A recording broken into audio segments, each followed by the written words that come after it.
Hi YouTube, welcome back to my channel. I hope you're having a great day today. If you watch my other videos, let me know what you think about not having a mic, because I'm starting to wonder if the mic thing is just a scam. Like, I don't know if it actually helps. I feel like the audio from my phone is fine. Anyways, today I wanted to talk a little bit about art styles, because I feel like I got so hung up on this concept when I was a beginner at drawing. And it's so like ridiculous. So a trap that a lot of beginners fall into with art styles is they're like, I want to have this art style, like I want to draw like this person, like whatever. So for example, a lot of people get into drawing because of anime, and they're like, I want to draw like this anime looks, or I want to draw like this manga artist, whatever. And that can motivate you to improve and to do studies and stuff like that, which is really awesome.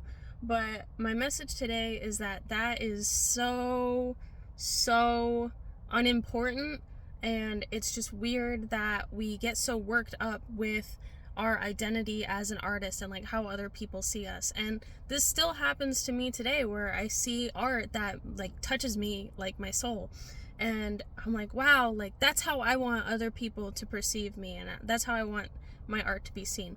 But that's not the way we should be looking at it, because the reality is, the beauty of art is we are not stagnant, and we are not making the same thing over and over and over. We are so dynamic as human beings and creators, and we are just conduits for these ideas. And that's why, like, you'll have an idea, and if you don't make it fast enough, you'll see someone else already made it. And like, we need to appreciate that and not take our art so personally and get so wrapped up in the idea of having this like signature style or this signature subject that we end up boxing ourselves into a hole. And I personally have suffered from this, where I will be like, I want this. I want my art to look like this. I want this style. I want this subject matter. And then I will make it a few times, and I'll get my idea through, and then I'll be like, I don't know that I want that anymore. I want to try something else. But then I feel like I've over-identified with this subject matter or style or whatever. And now I almost feel like I've made these expectations for myself as an artist, and that becomes resistance, where it's like, oh, well, I want to make something, but this isn't what my fans are expecting. Even if it's not like you have a fan base, it's just in your sketchbook. Like, maybe you're not even showing people. This can still be in the back of your head, like, oh, but I don't do that, you know? And you should never limit yourself as an artist, because the creative act is all about synthesis. And you're bringing, you know, this idea together with this idea, or, you know, this subject matter, but this kind of execution. And that's the beauty of being an artist. This is what you're doing.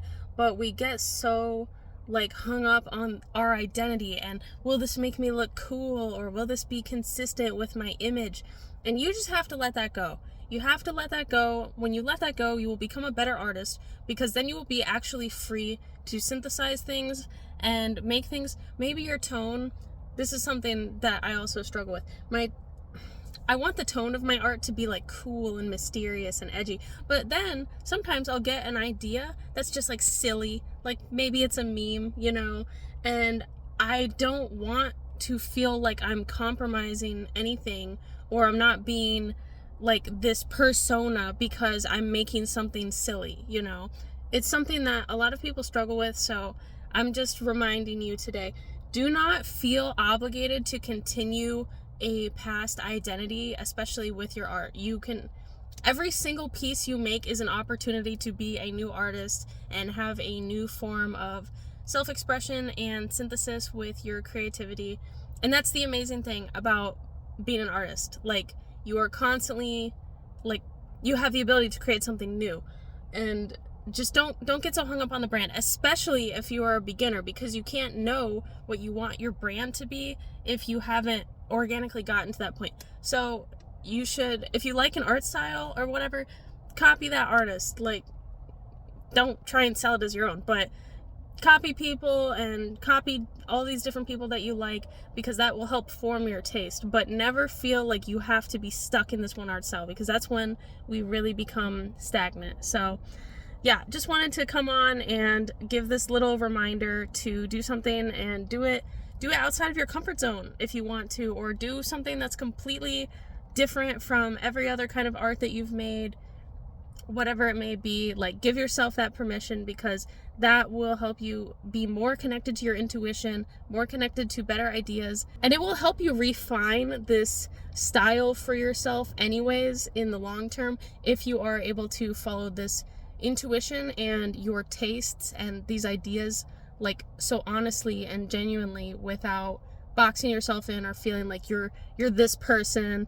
you're this guy who does this. If people expect that from you, it doesn't really matter, because the art has to be for you first, for it to be good and for you to be excited about it and for you to like push yourself.